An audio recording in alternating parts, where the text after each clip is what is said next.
Peter, how are you? Yeah, I'm good, thanks. And how are you? I'm great, thank you. So today we're going to talk a bit about some of the new features we got in RoomOS. And the first one's got to do with some whiteboarding improvements in personal mode devices, right?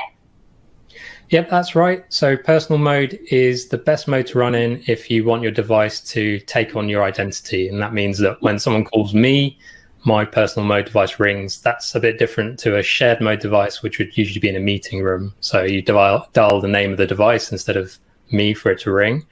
But we've been working on improving personal mode quite a bit. So early in the year, we added the ability to share wirelessly from your Webex Teams app to your personal mode device.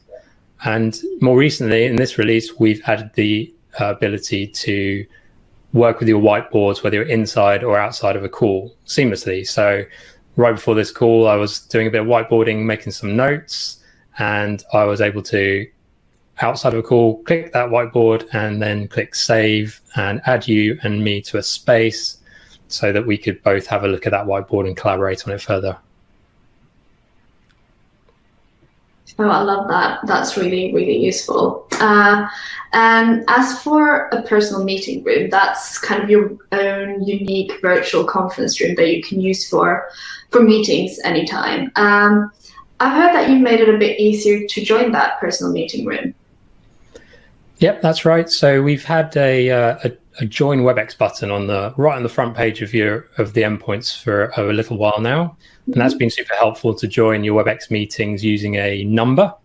What we've added is the ability to use sort of alphanumeric URIs for joining your PMR. So your PMR, yeah, as you said, would be peter@webex.com. All you need to do is hand that out to people and say, that's the meeting number to join. Now it's super quick to just start typing the first three letters of a PMR, and we'll auto-complete any ones you've previously dialed. So it makes it super easy to join meetings you've already been on. It will also search your org. So if I've never joined your personal meeting room, but I start typing your name, I'll see your name in the list, and then I don't have to type out a long URI.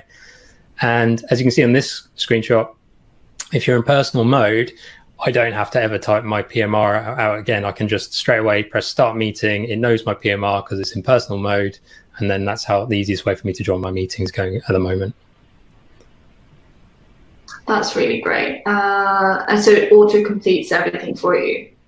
Yeah, that's right. So you don't have to remember, or alphanumeric URIs are great. Much easier for people to remember than numbers, but they can be long to type out, right? That's great. And I know here at Cisco, we really care about privacy and security. So that I know that in the Webex app, you can now lock your meetings, right? So nobody can get into your meetings or your personal meeting room. Could you tell us more about that, maybe? Yeah, that's right. So using PMR is actually my favorite way to host a meeting. So I could schedule every single meeting, and then I'd be scheduling one from 9 to 9:30, one from 9:30 to 10. And then when you get back-to-back meetings or multiple meetings in a day, that's a lot of work to achieve. But with a PMR, all I have to do is know that, hey, it's peter@webex.com. I just schedule my meeting with people and then just paste in the URI and say, hey, join this PMR when it's time to start the meeting. But there's a challenge there with this kind of model, and that's when you have those back-to-back meetings, what happens if you're running a bit late on your 9 to 10 meeting? It's just been like in a physical meeting room, people will be looking in the window, maybe they'd be knocking on the door and they realize that, okay, I need to wait outside. But with a PMR, it's a bit trickier. People don't know. So you can actually lock your meeting by default. That's something you can set up at the using your Webex account, or you can have it so it is unlocked for a period of time and then automatically locks itself. What we've done is added the ability for you to manage that in a call from your device.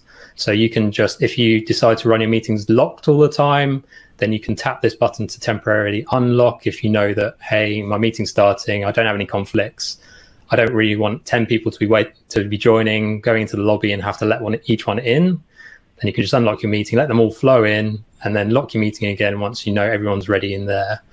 If anyone does join whilst the meeting's locked, you always get a message saying, hey, do you want to let this person in? Otherwise they sit in the lobby. So it doesn't matter if your meeting's locked, you can still get people in.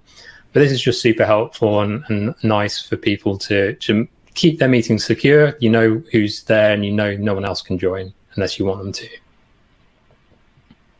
I love that. That's really, really helpful.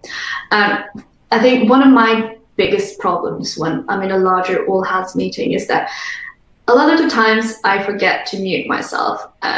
You can just hear me like typing loudly in the background, and I get called out, and it's quite embarrassing actually. And I've heard that you've done something to help solve that, so there's one person getting called out telling them to mute themselves, right?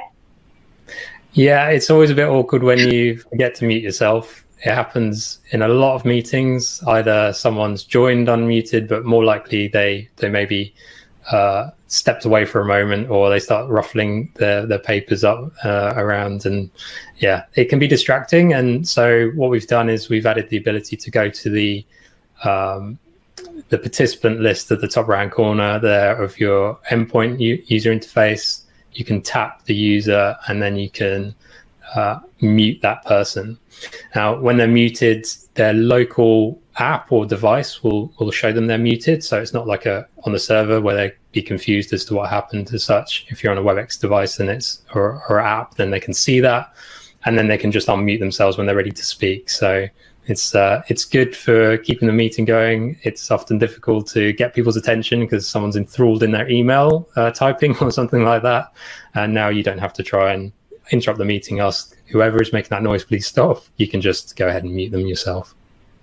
Oh, that's great. That's literally my favorite feature so far. I think it's super helpful for me. That's very forgetful. But I think that's it for now. Thank you so much, Peter, for talking us through all these features. And thank you to everybody watching. And if you want to learn more, you can just click on the RoomOS blog link or go to the What's New Help Center.